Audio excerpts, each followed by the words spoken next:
Os destaques da semana entre os julgamentos do plenário do Supremo Tribunal Federal você confere aqui na TV Justiça. É o Plenárias, que já começou.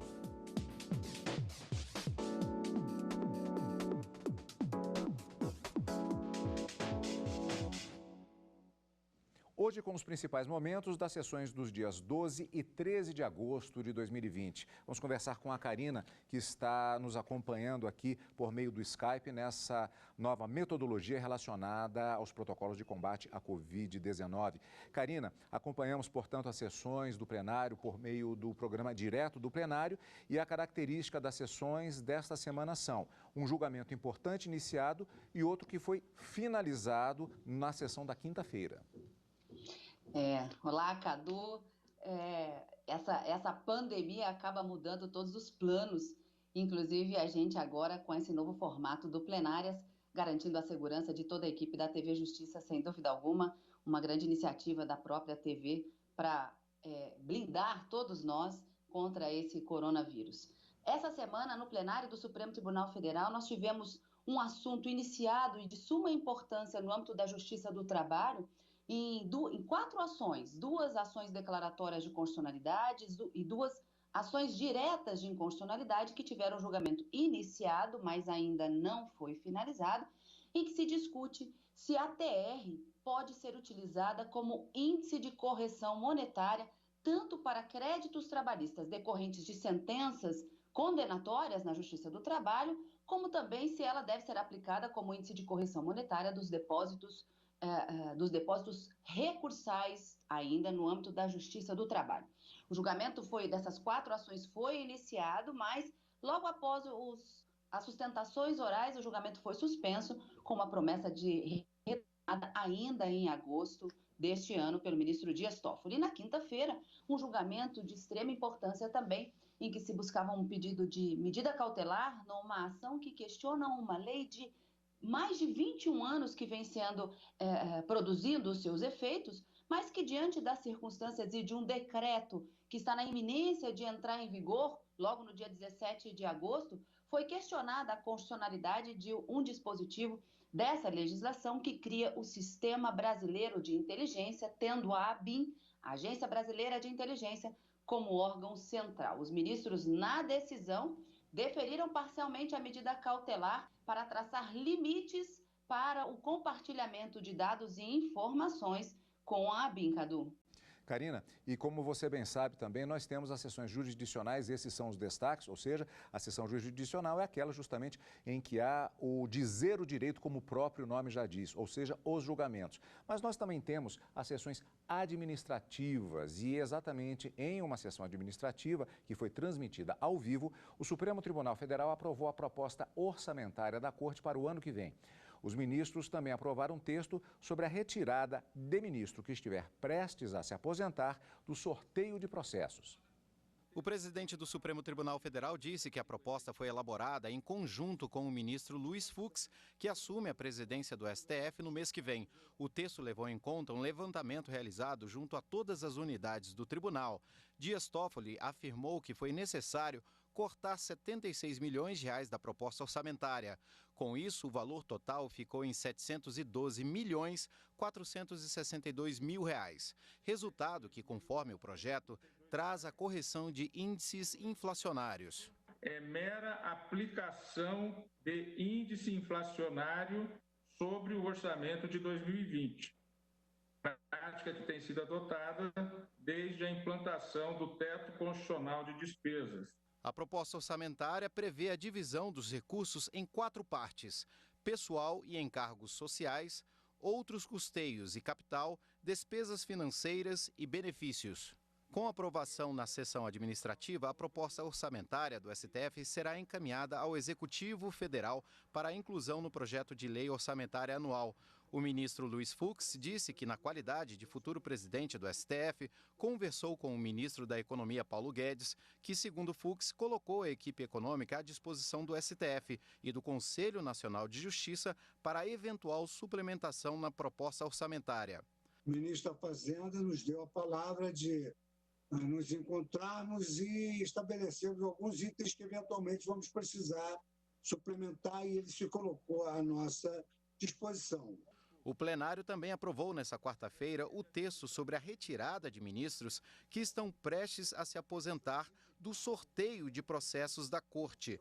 Segundo a decisão do plenário, o ministro que estiver próximo da aposentadoria ficará de fora da distribuição de processos 60 dias antes. Aplicando-se a mesma regra e o mesmo limite de tempo, aquele que requerer aposentadoria antecipada, ou seja, a voluntária, compensando-se a distribuição em caso de desistência. No período que anteceder a aposentadoria, o ministro receberá somente os processos destinados a ele, em virtude de um tema anterior que já estava sob responsabilidade do magistrado. Pois é, esta foi, portanto, a sessão administrativa, questões administrativas relacionadas à Suprema Corte e que foi transmitida ao vivo no direto do plenário. Logo em seguida, na sequência, houve a transmissão da sessão ao vivo da sessão jurisdicional, ou seja, os julgamentos do plenário do Supremo Tribunal Federal. E vamos saber um pouquinho mais a respeito do tema em julgamento naquela sessão, já que são 4 ações que questionaram a correção monetária de créditos trabalhistas. O relator é o ministro Gilmar Mendes, que havia proferido decisão liminar para 2 dessas ações, determinando a suspensão do andamento de processos relacionados ao tema. Ao determinar a suspensão de processos que tratam sobre a correção de dívidas trabalhistas, o relator, ministro Gilmar Mendes, esclareceu que, diante do estado de calamidade pública pela pandemia do novo coronavírus, a escolha do índice ganha ainda mais importância. E para a garantia do princípio da segurança jurídica, o ministro entende que os processos sobre o tema só devem ser julgados pela Justiça do Trabalho depois que a Suprema Corte tiver um posicionamento. As ações questionam o reconhecimento da taxa referencial como índice de correção de dívidas trabalhistas. Conhecida como TR, a taxa é aplicada na correção da caderneta de poupança. Com a reforma trabalhista em 2017, ela substituiu o Índice Geral de Preços ao Consumidor Ampliado Especial, o IPCA-E.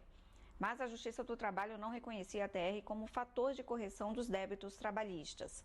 Para as confederações do Sistema Financeiro e da Tecnologia da Informação e Comunicação, autoras da ação no STF, a taxa referencial deve ser usada na tabela de atualização das dívidas trabalhistas. Elas alegam ainda que o uso do IPCA-E é vantajoso para o credor trabalhista e prejudica o devedor. Como tramita no Supremo outro processo que também questiona esses pontos da reforma trabalhista, o ministro Gilmar Mendes determinou que o julgamento seja feito em conjunto. Pois é, Karina, julgamento conjunto, portanto, foi iniciado o julgamento na sessão da quarta-feira, essas são as informações preliminares, mas antes de vermos como foi esse início de julgamento, são 4 ações, como você bem mesma falou, 2 ADCs e 2 ADIs. Qual a diferença em relação ao que está sendo apresentado sobre essa questão de direito do trabalho? Olha, Cadu, aqui os argumentos trazidos nas 2 ADCs busca a declaração de constitucionalidade e, consequentemente, a manutenção desse índice da TR como índice de correção monetária desses créditos trabalhistas, como a gente disse, em decorrência de sentenças proferidas na Justiça do Trabalho, e também o índice utilizado como correção dos depósitos recursais. Na ADC, o que se pede é justamente isso. E nas ADIs, e são as 2 propostas pela ANAMATRA, Associação Nacional dos Juízes de todo o Brasil, magistrados do Brasil, se busca a declaração da inconstitucionalidade dessa alteração que foi feita pela reforma trabalhista em 2017, para dizer que a TR não poderia ser utilizada em razão de não refletir efetivamente o índice da inflação e que poderia representar uma violação do direito de propriedade das partes no processo e dos litigantes no processo. Como o julgamento foi iniciado na quarta-feira, como a gente viu, mas foi suspenso logo depois todas as sustentações terem sido realizadas, a retomada desse julgamento está agendada para o dia 26 de agosto, conforme prometeu o ministro Dias Toffoli. E apenas para reforçar um pouquinho, para se garantir a segurança jurídica e evitar decisões contraditórias na Justiça do Trabalho, o ministro Gilmar Mendes, no âmbito das 2 ADCs, as ações declaratórias de constitucionalidade, concedeu a liminar ad referendo do plenário para que todos os processos da Justiça do Trabalho em que se discute essa aplicação da TR ou de um outro índice eleito deve ser suspenso até a conclusão desse julgamento. Perfeito, Karina. Então, vamos rever agora como é que foi justamente o início desse julgamento pelo plenário do Supremo Tribunal Federal na sessão da quarta-feira, dia 12. Repetindo, estamos tratando do julgamento sobre a aplicação de índices de correção monetária de créditos trabalhistas. Vamos conferir os detalhes na reportagem de Marta Ferreira. Taxa referencial ou índice nacional de preços ao consumidor amplo e especial? Qual deve ser utilizado para a correção monetária de créditos trabalhistas decorrentes de condenação judicial e de depósitos recursais no âmbito da Justiça do Trabalho? Em 2017, a reforma trabalhista fixou a TR como índice, mas os tribunais do trabalho continuaram decidindo no sentido contrário. Para os advogados de empresas, o IPCA onera as companhias, ainda mais no meio de uma crise econômica. Já advogados de trabalhadores argumentam que a TR não é capaz de atualizar o valor da moeda, porque o crescimento é igual ou próximo a zero há anos. Por isso, usar esse índice afrontaria o direito constitucional à propriedade. No fim de junho, o ministro Gilmar Mendes, relator da matéria aqui no Supremo, determinou liminarmente a suspensão do julgamento de todos os processos em curso na Justiça do Trabalho em que se discuta o índice de correção até decisão no STF. A discussão voltou ao plenário nessa tarde. São 4 ações. 2 ADCs, ajuizadas respectivamente pela Confederação Nacional do Sistema Financeiro, a CONSIF, e pela Confederação Nacional da Tecnologia da Informação e Comunicação, a CONTIC, e outras 2 ADIs propostas pela ANAMATRA. A ANAMATRA requereu a determinação de inclusão dos processos na pauta de julgamento por videoconferência do mês de agosto próximo, ou não sendo possível, o deferimento de medida cautelar para suspender a aplicação da TR na atualização monetária dos créditos trabalhistas, de modo a permitir aos juízes trabalhistas a aplicação do IPCA-E. Depois da leitura do relatório pelo ministro Gilmar Mendes, tiveram início as sustentações orais. Os primeiros foram os advogados da CONSIF e da CONTIC, confederações autoras das ações declaratórias de constitucionalidade. No final do dia, o que está em discussão não é apenas a TR, mas aquilo que os economistas chamam de taxa interna de retorno desse crédito trabalhista. No final do dia, o legislador não examinou esse fenômeno de forma decomposta. O que importa para o legislador, o que importa para o credor e o que importa para o devedor é quanto se paga e quanto se recebe. Um outro ponto, e esse é de máxima importância ressaltar, que um dos argumentos principais para que a Corte tenha declarado a inconstitucionalidade da aplicação da TR naquela hipótese foi justamente o princípio da isonomia, né? A Corte não admitiu que no que toca aos créditos de natureza tributária, constituídos favoravelmente em favor da Fazenda Pública, se aplicassem critérios de reajustes mais generosos. Depois, a sustentação oral foi feita pelo advogado da ANAMATRA, que propôs as 2 ADIs. A parte que toca ao depósito recursal, senhores ministros, que passou a ter natureza de depósito judicial, há uma decisão recentíssima dessa Corte, proferida na ADI número 5042, reconhecendo que a utilização dos depósitos judiciais em favor do Poder Executivo ou Judiciário, ainda que diante da promessa legal de reposição da sua integralidade, constituiria uma violação ao direito de propriedade das partes envolvidas no processo. O último a fazer a sustentação oral foi o advogado-geral da União, que disse que as leis não se presumem constitucionais, mas são constitucionais até que seja declarado o contrário. Em síntese, a TR existe há mais de 30 anos e nenhum julgado do Supremo Tribunal Federal veio a questioná-la em si mesma na sua constitucionalidade. As questões que se colocaram ao longo do tempo eram sobre circunstâncias ou aplicações específicas da TR, não contra a TR. Não me parece próprio colocar em dúvida a constitucionalidade da TR, como pretensamente atentatória, como se pretensamente atentatória fosse ao direito de propriedade. Em face de todo o exposto, a União roga a este Supremo Tribunal Federal sejam julgadas improcedentes as ações diretas de inconstitucionalidade apregoadas e procedentes as ações declaratórias de constitucionalidade em causa. E, a bem da segurança jurídica, rogo a vossas excelências, tanto quanto possível, a imediata continuidade do julgamento das ações diretas apregoadas, uma vez que, sim, estamos diante de uma situação que causa muita preocupação a todos os envolvidos e, como foi dito por alguém que me antecedeu, decidindo o egresso do Supremo Tribunal Federal, num sentido ou no outro, o que nós teremos é segurança jurídica e ela urge na situação. O julgamento foi suspenso e será retomado no dia 26 de agosto. Retomado com o voto do relator do processo, o ministro Gilmar Mendes.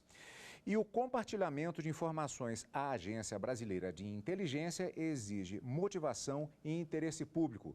Decisão do plenário do Supremo Tribunal Federal, que foi tomada na sessão plenária por videoconferência da quinta-feira. É o que você vai ver no próximo bloco do Plenárias.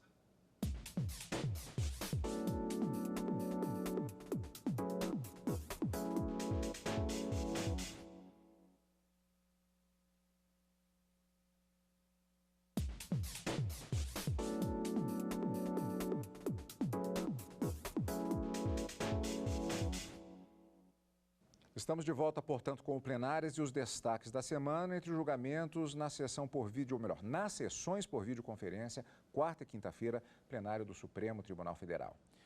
E o plenário do STF decidiu que o compartilhamento de informações à Agência Brasileira de Inteligência, a ABIN, exige motivação e interesse público. A decisão foi com base em ação que pedia limites ao fornecimento de dados à ABIN. A ação direta de inconstitucionalidade questiona o parágrafo único do artigo 4º da Lei 9.883, de 1999. Os partidos alegam que o dispositivo poderia desvirtuar a finalidade da Agência Brasileira de Inteligência, a ABIN. Os autores argumentam que a situação ficou ainda mais complicada com a edição do Decreto 10.445 de 2020. Texto que criou o Centro de Inteligência Nacional na estrutura da ABIN e que entra em vigor a partir da próxima segunda-feira. O advogado da Rede Sustentabilidade argumentou que a intenção do presidente da República com a edição do decreto não é melhorar o sistema de inteligência brasileiro. É evidente que, dado o contexto fático, sua intenção não é a de melhor prover a inteligência brasileira, mas de dar dados à sua linha investigativa paralela, provavelmente colocando sob a mira do laser estatal todos os possíveis adversários políticos e ideológicos. E aqui também não se desconsidera a existência de um verdadeiro laser paraestatal, dado o suposto esquema estruturado de geração de fake news contra quem pensa diferente, o que vem sendo inclusive investigado por essa egrégia corte. O advogado do PSB afirmou que a intenção do decreto seria de criar um controle maior sobre a sociedade. A preocupação, excelências, trazida nessa ação vem num contexto de reiteradas tentativas da presidência da República de criar uma grande vigilância e controle sobre os dados da população brasileira. Tentativas reiteradas por parte do Executivo, sem a participação dos demais poderes e da sociedade civil. O advogado-geral da União destacou que não há violação de direitos fundamentais nos dispositivos questionados, já que a ABIN não acessa dados fiscais e bancários. Além do controle interno e do indeclinável controle judicial, a ABIN também está sujeita a controle parlamentar, por meio da Comissão Mista de Controle das Atividades de Inteligência. Uma comissão mista uma comissão permanente, uma comissão mista e permanente do Congresso, que funciona como órgão de controle e fiscalização externos à atividade de inteligência. A ministra Carmen Lúcia, relatora da ação, ressaltou o principal objetivo do compartilhamento dos dados e informações que está previsto na lei impugnada: a defesa das instituições e dos interesses nacionais. A ministra concedeu parcialmente a liminar. Não estamos aqui a cuidar de ABIN paralela por uma razão simples. Inteligência é atividade sensível e grave do Estado, mas está posta na legislação como sendo necessária nos termos por ela delineados, desempenhados. A arapongagem, para usar uma expressão vulgar, mas que agora está em dicionário, essa atividade não é direito, é crime. Praticado pelo Estado, é ilícito gravíssimo. o agente que adota a prática de solicitação e obtenção de dados e conhecimentos específicos sobre quem quer que seja, fora dos estritos limites de respeito aos direitos fundamentais e da legalidade, comete crime. Por maioria, o plenário seguiu o entendimento da relatora pela concessão parcial da cautelar. A razão aos requerentes em apontar os problemas derivados da transferência à ABIN de dados colhidos por outras instâncias governamentais sem as devidas salvaguardas procedimentais e que pode conduzir a um cenário de violação sistemática dos princípios de privacidade e de autodeterminação informativa. Em todos os países do mundo, os serviços da inteligência ficam submetidos não à presidência, não ao executivo, a uma autoridade autônoma e independente. E há até uma expressão extremamente enérgica de que nos países onde não há essa autoridade autônoma e independente na tutela dos dados, esses países fazem parte do corredor da vergonha. Os órgãos do Sistema Brasileiro de Inteligência somente podem fornecer dados e conhecimentos específicos à ABIN quando comprovado o interesse público da medida e afastada qualquer possibilidade desses dados atenderem interesses pessoais ou privados, e acrescentaria sempre ficando documentado quem pediu e para onde foi entregue. Já o ministro Marco Aurélio foi o único que indeferiu a liminar. Parágrafo único do artigo 4º da Lei 9.883 de 99, o que prevê apenas um diálogo entre os órgãos de inteligência, não surge conflitante com o texto constitucional. Não se tem, em primeiro lugar, relevância na articulação presente, o preceito legal. E, em segundo lugar, passados 21 anos, risco de se aguardar sejam envolvidas as autoridades próprias, ser ouvido a Câmara, ser ouvido o Senado, ser ouvido o presidente da República, aguardasse o julgamento definitivo. Por isso, concluo no sentido de indeferir a liminar pleiteada. Com isso, ficou mantido o artigo que estava sendo questionado. Os órgãos componentes do Sistema Brasileiro de Inteligência somente podem fornecer dados e conhecimentos específicos à ABIN quando comprovado o interesse público da medida, afastada qualquer possibilidade desses dados atenderem interesses pessoais ou privados. Nas hipóteses cabíveis de fornecimento de informações e dados à ABIN, é imprescindível procedimento formalmente instaurado e a existência de sistemas eletrônicos de segurança e registro de acesso, inclusive para efeito de responsabilização em caso de eventuais omissões, desvios ou abusos. Karina, debate e decisão importantes, mas é provisória, medida cautelar ainda. Exatamente, Cadu. A gente pode resumir essa decisão do Supremo Tribunal Federal nessa medida cautelar em 4 pontos, então.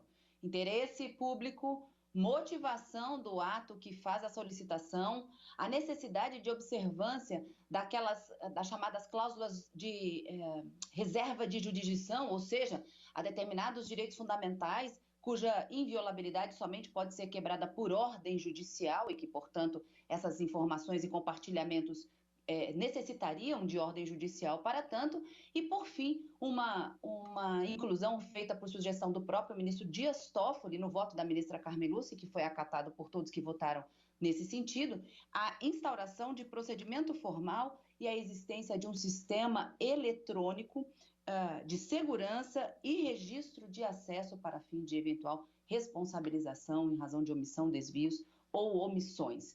Essa decisão, como a gente disse, foi tomada numa medida cautelar. O mérito ainda deve vir a julgamento. Bom, estes foram, portanto, os destaques da semana no plenário do Supremo Tribunal Federal, sessões por videoconferência. Karina, já temos encontro marcado com nossos amigos telespectadores aqui na TV Justiça. Você aí no estúdio, eu aqui em casa, mas todos nós ligados na TV Justiça acompanhando na próxima quarta e quinta-feira o direto do plenário ao vivo a partir das 14 horas e o final de semana o encontro marcado é no Plenárias. Obrigado pela sua companhia, como sempre. E continue conosco aqui na TV Justiça.